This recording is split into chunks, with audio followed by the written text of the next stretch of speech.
Good morning to all of you. I don't know if you noticed, but when you were applauding a while ago, half the faculty was walking in. They thought you were applauding them. And since that was all inadvertent, we never do this around here, but I think it'll be a great day for us to thank this faculty for their faithfulness through the years and what they do.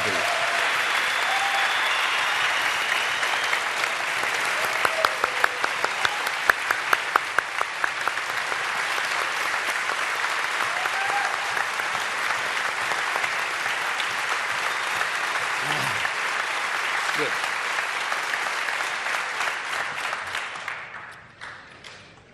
That's great. Won't help your grades, but it's the right thing to do.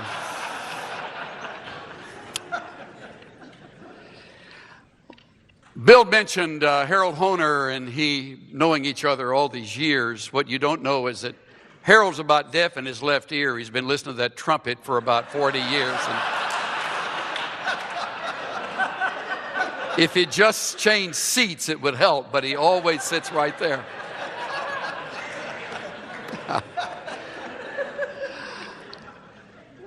Warm welcome to all of you who are looking at the school. It's a big decision, and you have to determine if it's really what God would have you do.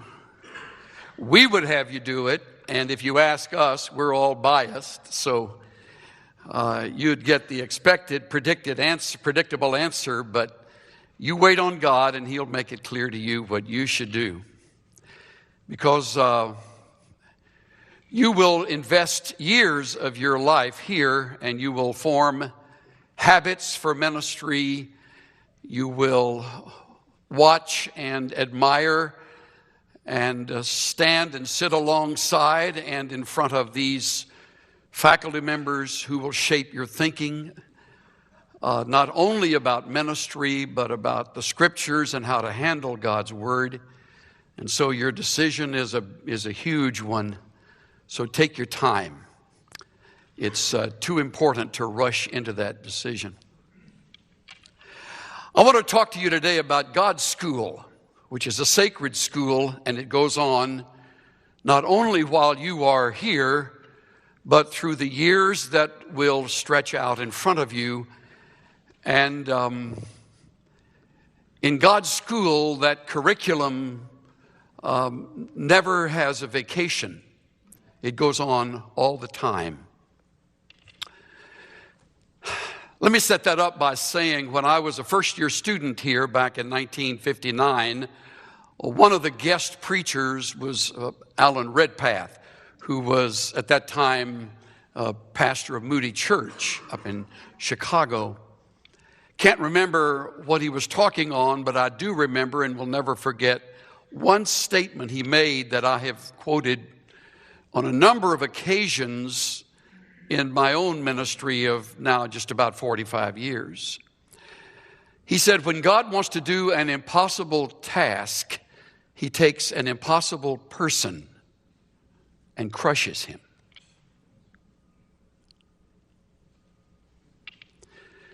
God's school is a sacred school of brokenness where we learn what the Lord revealed to Paul as he was writing somewhere in Macedonia, that second letter to the Corinthians, that my grace is sufficient. My strength is perfected in your weakness. Now, the problem comes in the school that God conducts in dealing with us, because most of us do not really, truly believe that truth. We run from crushing. We resist it. And if you have been through some of it already, and I know if you have been in the Lord for very long, you've already begun that school, then you know pretty much what I'm going to say. God seems to take delight in cutting His servants down to size, so that in that spirit of genuine and true weakness, brokenness, and humility, He is able to use us and literally minister through us. I want to talk about that. I want to say it enough and just enough for you to hear it and not forget it. Even if we never see each other again, I hope you never forget what you hear this morning. God's desire is to remove from us all of the crutches that we have learned to lean on to get through the schooling of the past, or to get through trials, to get through impossibilities. God's desire is to remove all crutches but Himself. His plan is to force us to stop relying on the flesh so that we might start relying on the Spirit. It's an intriguing study to see how God took many of His servants through this who are mentioned in the Scriptures.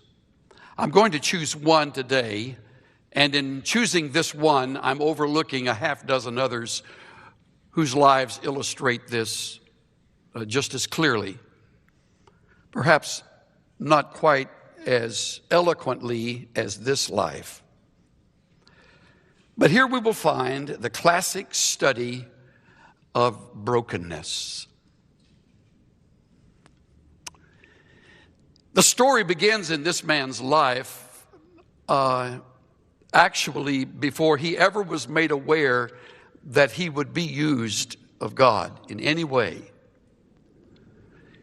He was simply the youngest in a family of 8 boys, and being the youngest, it's doubtful that the thought of being a leader ever entered his mind. He kept his father's sheep, and he was faithful at that. For all we know, he did not spend all his nights under the roof of Jesse's home, but perhaps lived in the field and learned how to handle himself there very well. Prior to anything significant happening to him, a king was ruling who had proven himself an unfaithful monarch, even though he was the king of Israel. After not one, not two, but the third significant failure, a prophet named Samuel, older than the king, arrived on the scene and confronted the man with the truth that came directly from God through the prophet. You have disqualified yourself from sustaining the role of king over my people. And I'm referring to 1 Samuel 15. If you have a Bible, I'd like you to turn to that 15th chapter, verse 26, and then we will skip after a couple of 3 verses here into the story of David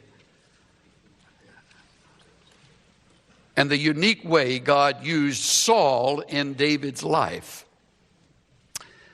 1 Samuel 15:26. Samuel said to Saul, remember, Saul is the king, the first king, human king of the people of the Hebrews. Samuel said to Saul, I will not return with you, for you have rejected the word of the Lord. Now please observe, and the Lord has rejected you from being king over Israel. It's a very clear and obvious statement. You're through. The hand of blessing lifts off you. Samuel turned to go, and Saul seized the edge of his robe, and it tore. So Samuel said to him, the Lord has torn the kingdom of Israel from you today. Today, note that, and has given it to your neighbor who is better than you. I don't know if you've seen that before. It sort of struck me in a surprising way as recently as last night when I was looking this over again. As often as I've spoken on it, I don't know that I had ever taken in those last few words. He's better than you. That's a hard thing to hear. Now, what is interesting and intriguing to me is the exit strategy that God uses. Normally in employment, if you will, when an individual has disqualified herself or himself from a position, and it falls the responsibility of the one to whom he or she answers to tell them, usually they're through in a fairly quick period of time, if not that very day, depending on the reason. But it's clear that he's not the one. It's clear that the Lord has removed the authority from him. It is clear that today it's over. But what isn't stated is the plan God has in mind. Think of it. Saul remains king for an undetermined number of years, probably more like 12, maybe 13 more years. Think of it. So he knows that there will be another better than he coming. He's already insecure, feeling guilty, ashamed, as he should have felt. In fact, if it wasn't felt before, the last words of chapter 15, look at that last sentence. The Lord regretted that he had made Saul king over Israel. Wouldn't you hate to ever think those words would ever have your name in them? It's a haunting thought. The Lord regretted that Saul had ever been appointed king. Now, let's back away for a moment and let's remember the plan. Saul isn't the man. There will be a replacement. And all of this has happened without David's knowledge. David is simply keeping his father's sheep. He's in his mid-teen years. And the next chapter picks up the story as Samuel is on a search for the successor. You remember it. You've probably read it. He looks at all 7 of the sons and asks, is this all? And Jesse, yeah, I got one more. I'm the youngest in the family, so I know how that feels. You know, they especially if in a family of 8 boys, maybe David wasn't around that much. For sure, he's the last one. Jesse would have thought would have been the one to be anointed. And watch, that's often the way God does things. Verse 12 of chapter 16. He sent and brought him in.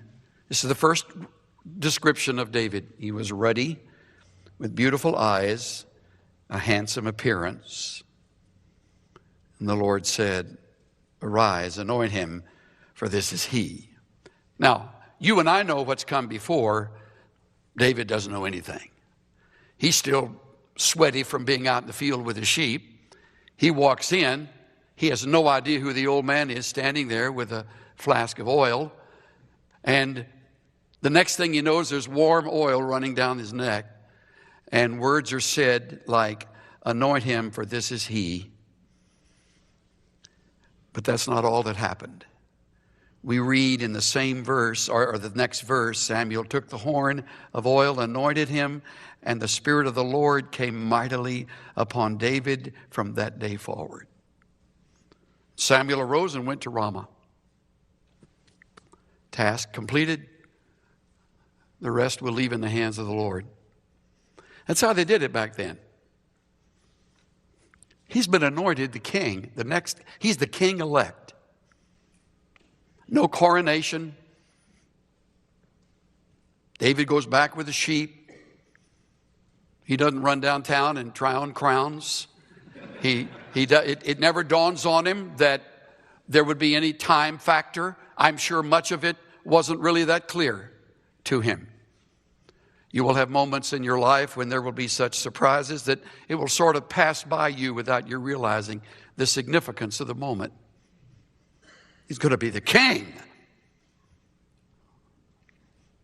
Saul knows nothing of this. These are scenes altogether separate from each other as God is moving in significant ways in the lives of these who will be in places of leadership. Just as he's moving in your heart and mine, and as he will continue to move, you in one way, you in another, you in yet another, me in another, him in another, and her in another. God operates like that. And he is not obligated to communicate to anyone else what his plan is, even though he may plan to use one of us in the other's life. We don't know how all of that weaves together, but it bundles together into a perfect plan. In this case, into a heartbreaking time of preparation. Because just as the Spirit of God comes upon David, verse 13, a spirit of evil comes on Saul and terrorizes him. Terrorizes him. Saul is never the same. He changes. Charles Ryrie in the Study Bible says this: the evil spirit was used by God as the instrument of judgment on Saul, resulting in a mental disturbance bordering on madness. So now the king is not only threatened with the thought that one better than he will be taking the throne, never told when, just told it's over. So he's now a lame duck serving in a capacity that has no declared ending, not realizing who the next person would be. And here is David, who's been keeping sheep most of his life, hearing words that seem so strange from a prophet he'd never known. And to muddle things even further, Saul now becomes mentally disturbed. Before I go any further, just an addition here. If you have ever served along someone struggling with mental illness, emotional illness, you don't need any further explanation. If you haven't, you can't imagine the madness that accompanies the actions, the reactions. In fact, we'll skip over the great chapter 17, where David kills the giant. And the folk song is written, Saul has slain his thousands, David his 10,000s. And now Saul really is troubled. Here's this young upstart of a shepherd who's killed a giant that Saul wasn't courageous enough to take on, and the people are loving David, this young hero of the land. And verse 8 of chapter 18, go there, begins the process of brokenness in David's life. Watch, 18:8. Saul became very angry. The saying displeased him. They've ascribed to David 10,000s. To me, they have ascribed thousands. You will work with people who will compare. And they will see you as a threat. They will be suspicious of you. Your giftedness will work against you, especially if you are capable in areas where they are not and they hold a superior position. You got the picture. What more can he have but the kingdom? Remember, it's in the back of Saul's mind.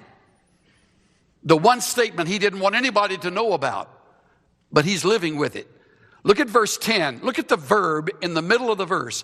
He raved in the midst of the house while David was playing the harp with his hand. Verse 11, Saul hurled a spear at him. Remarkable. Verse 12, Saul was afraid of David. Verse 13, Saul removed him from his presence. Verse 15, he dreaded him. Saul is now becoming a case. H.G. Wells has an interesting line as a writer. One of his characters, named Mr. Polly, Wells writes, he was not so much a human being as a civil war. Saul has become his own civil war. He's paranoid. He's suspicious. He is angry. He is unable to sleep. He's raving. David is dodging spears more than once. I took the time to mark and read in my Bible in these 3 chapters. He even plans to give David one of his daughters. Before you get impressed with that, this is a bad woman he's going to give to David. And verse 21, Saul thought, I will give her to him that she may become a snare to him, and that the hand of the Philistines may be against him. Look, he's even hoping the enemies of Israel will wipe out this young whippersnapper. And if he doesn't, at least his new wife will make his life miserable enough to want to take it. Verse 22, speak to David secretly. So now there's secrecy. Into verse 25, Saul planned to make David fall by the hand of the Philistines. Verse 29, Saul was even more afraid of David. Saul was David's enemy continually. Maybe you haven't lived long enough to have an enemy like that. Thank God if you have never known such a thing. Some enemies track you and stalk you. They hate you whether you're there or not. Their goal is to make your life miserable, is to ruin or weaken your ministry. Their hope is to put you down and watch you fall and deceptively maneuver and manipulate things to make sure that happens. This is Saul in David's life. Verse 19, Saul told Jonathan, verse 1 of chapter 19, Saul told Jonathan his son and all his servants to put David to death. How about that?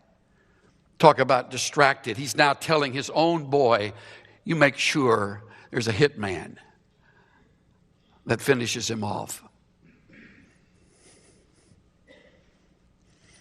Verse 9 tells the story of another spear. Verse 10 says Saul tried to pin David to the wall with the spear.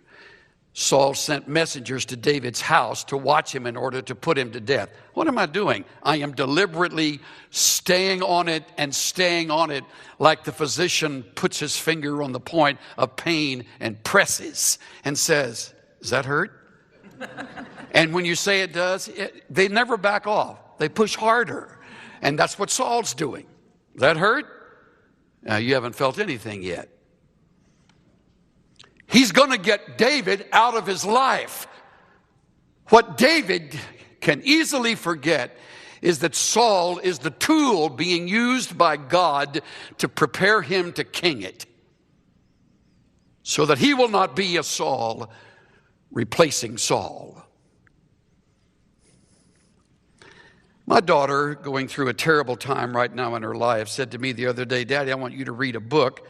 She thought I'd read it before. I'd never heard of it. It's called A Tale of Three Kings, written by a man named Gene Edwards. I don't know if you've read it, but I hope you do. It's a study of brokenness. Listen to a few excerpts.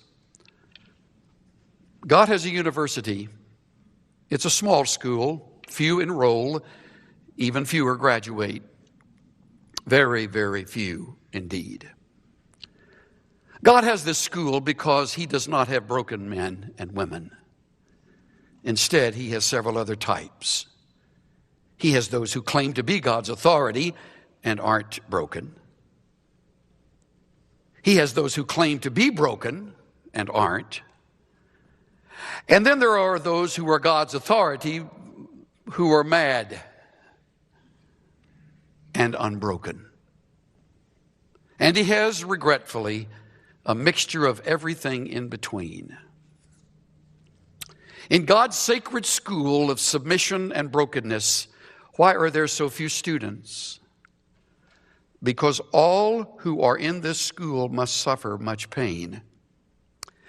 And as you might guess, it is often the unbroken ruler. Don't miss this. It is often the unbroken ruler whom God sovereignly picks to mete out the pain. I've been engaged in 5 ministries in my life of some length. In 3 of the 5 ministries, I've had savages who had as their goal to make my life miserable. I've also had individuals not involved in those ministries apart from those 5 places of service who for some reason chose to look with suspicion on my life. So I speak with some sense of knowledge in this. There was a time in my life when I would fight and work hard at vindicating myself. Through a process of years and the dregs of painful experiences, I have learned that I am unqualified to do that. Furthermore, I do not learn when I am busy about defending myself. It also distracts me from my calling, which is all part of the enemy's plan. It's easy to forget all of that when spears are coming your way. David had a question, this man continues to write. What do you do when someone throws a spear at you? Does it not seem odd to you that David did not know the answer to this question? After all, everyone else in the world knows what to do when a spear is thrown at them. Why, you pick up the spear and you throw it right back. When someone throws a spear at you, David, just wrench it right out of the wall and throw it back. Absolutely, everyone else does that. You can be sure. And in doing the small feat of returning thrown spears, you will prove many things. You are courageous. You stand for the right. You boldly stand against the wrong. You are tough and can't be pushed around. You will not stand for injustice or unfair treatment. You are the defender of the faith, the keeper of the flame. You are the detector of all heresy. You will not be wronged. All of these attributes then combine to prove that you are also a candidate for kingship. Yes, perhaps you are the Lord's anointed after the order of King Saul. There is also a possibility that some 20 years after your coronation, you will be the most incredibly skilled spear thrower in all the realm, and most assuredly, by then, quite mad.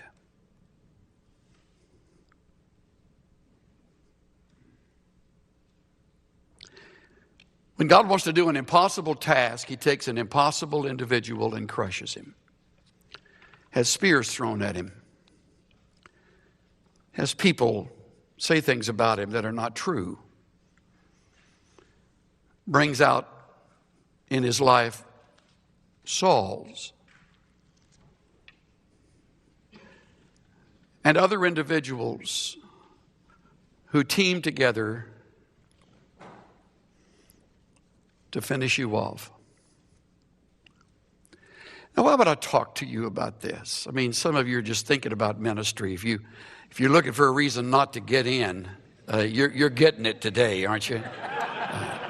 One of my favorite lines when someone tells me they're interested in ministry, I always say, if you could be happy doing anything else, do that. If you can't, then it's a calling. Walk in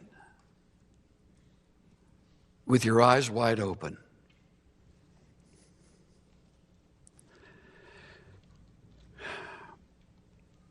I'm moved with a line in verse 3, chapter 20, the last part of it. Look at 20 and verse 3. There is hardly a step between me and death. That is, to use F.B. Meyer's words, ah me, this is pain.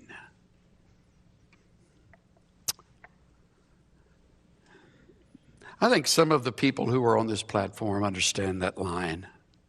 I don't know that I've come to that place where there was just a step between me and death. There have been days when I would wish for death. It was so hard. But David means it literally. In fact, it gets so bad. It gets so bad, if you can believe it, that finally when it's clear and Jonathan says, my daddy's going to kill you. You got to know, my daddy's going to kill you. Go.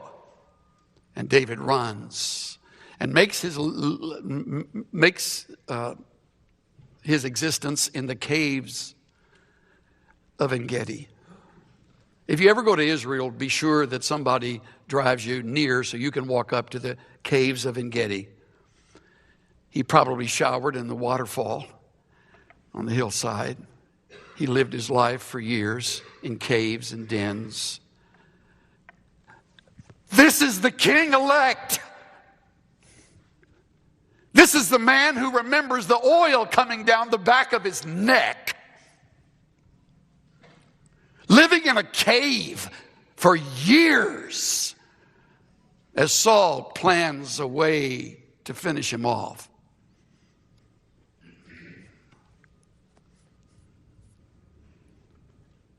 So you know where he winds up? Look at the next verse. David came to Nob, to Ahimelech, the priest of Ahimelech, came trembling to meet David, said to him, why are you alone and no one with you? And David said to Ahimelech, the priest, the king has commissioned me with the matter and has said to me, let no one know anything about the matter on which I'm sending you and with which I've commissioned you. And I've directed the young men to a certain place, etc., etc. Verse 10, and David arose and fled that day from Saul and went to Achish, king of Gath.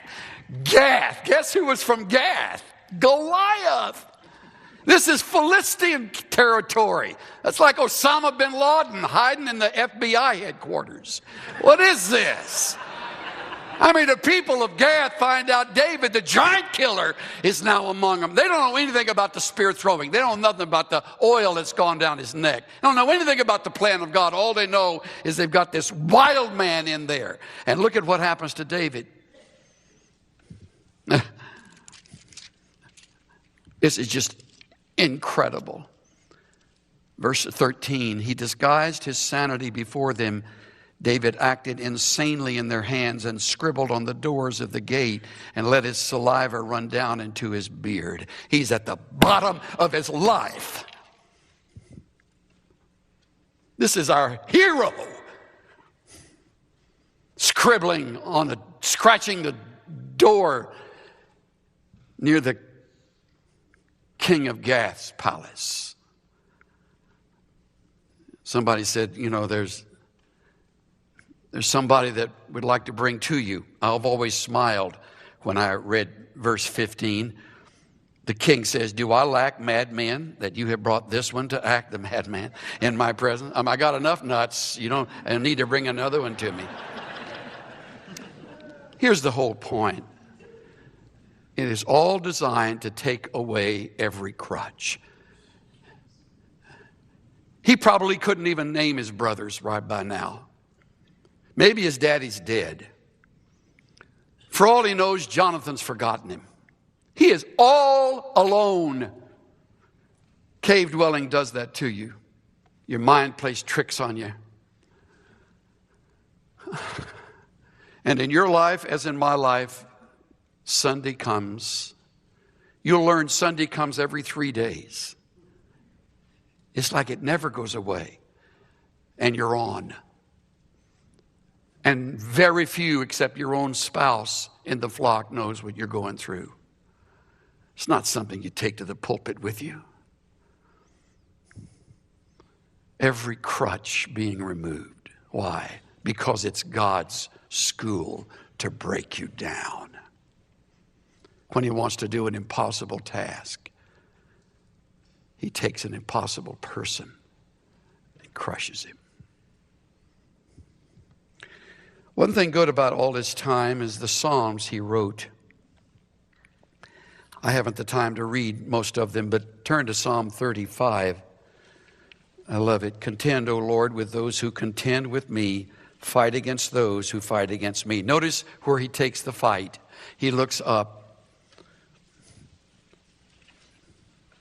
Contend with those who contend with me. Look at Psalm 54. This is a maskil of David when the Ziphites came and said to Saul, "Is not David hiding among us? Save me, O God, by your name. Vindicate me by your power." David's not out with somebody defending him. He's all alone. He said, "Lord, you do that for me. Hear my prayer, O God. Give ear to the words of my mouth." Look at chapter 55. "Give ear to my prayer, O God. Do not hide yourself from my supplication." In the middle of verse 2, "I am restless in my complaint, and I am surely distracted." Of course he was. Verse 4, "My heart is in anguish within me, and the terrors of death have fallen upon me." One more, 142. This is a maskil of David when he was in the cave. Listen to 142. "I pour out my complaint before him. I declare my trouble before him. When my spirit was overwhelmed within me, you knew my path. In the way where I walk, they have hidden a trap for me. Look to the right and see, for there's no one who regards me. There's no escape for me. No one cares for my soul." That's honest prayer. I have a friend who lost his precious little boy, and he drove the freeways of Los Angeles in the grief of that loss. And Dennis said, all the way through the night, for hours as I drove, I just screamed and I poured out my soul to God. I said things that I would never admit to anybody else. And I got back into my driveway and I was just dripping wet. And I turned my car off. And the thought hit me, the Lord can handle all of that. He'll never tell anybody. That's the kind of prayer that David's recording here. Help me. Help me. Just about the time he thinks it can't go on any further, Saul dies. Not once does David attempt to throw a spear at Saul.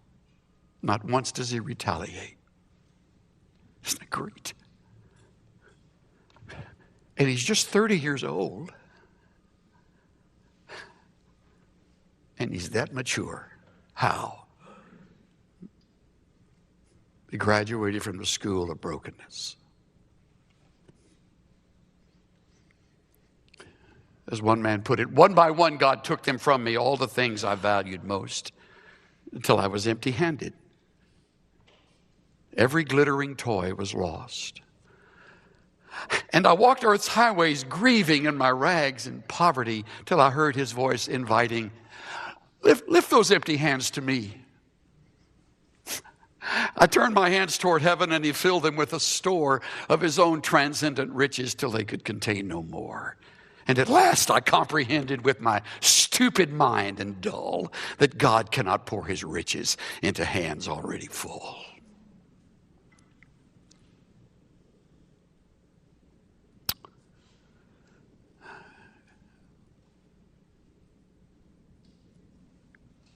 I have no idea what God has for you, but I can assure you, if his plan is to use you significantly, there will be Sauls in your life.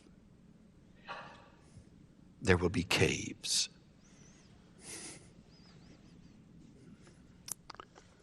And hopefully there will be psalms that come from that. Psalms of lament and brokenness that will help others who are just matriculating into the school. Let's bow our heads.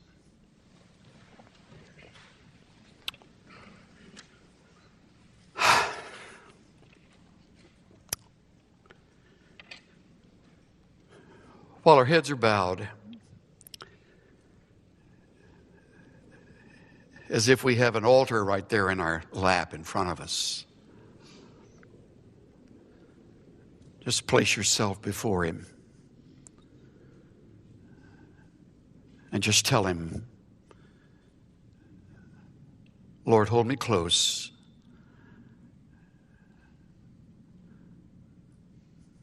Help me through these excruciatingly penetratingly difficult days. Keep my eyes fixed on you.